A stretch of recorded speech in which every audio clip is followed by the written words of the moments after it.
खुलुमबाय गिबियाव नोंथांमोनखौ बरायनानै लानाय जाबाय सुजिता क्रिएटिभिटी चेनेलाव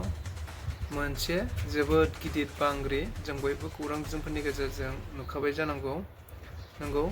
म्यानमारनि मोनसे सोहोराव दिनै एसे सिगाङाव दहाय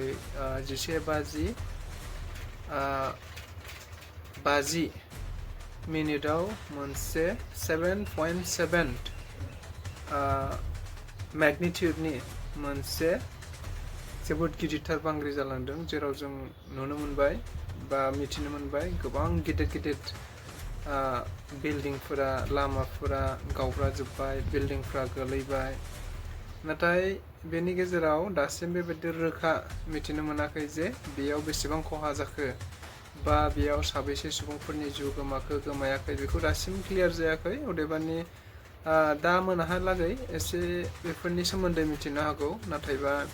मानसियाथ' थैखागोन एसेबां गिदिर बिल्डिंआ गोलैनाय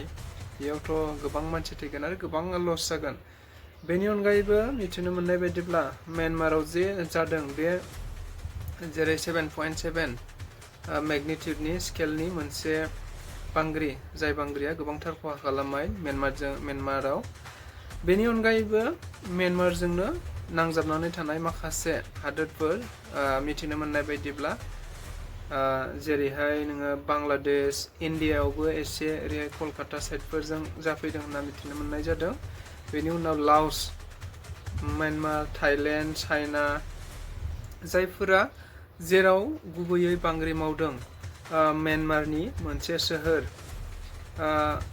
सिगाएं होननाय मोनसे सोहोर बे सोहोराव गुबैयै बांग्रिया मावदों आरो बेनिफ्रायनो बे आं दानि बुंलांनाय कान्ट्रिफोरा हादोरफोरा जायफ्रा बे बांग्रि मावलांनायनि खाथि खाला बा 12 किल'मिटारनि गोजानावनो दङ बियो दा बेफोराव एसे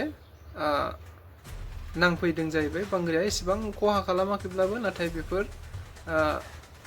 खाथिफोराव नांफैदों होनना खौरां बिजोंनि गेजेरजों मोननाय जादों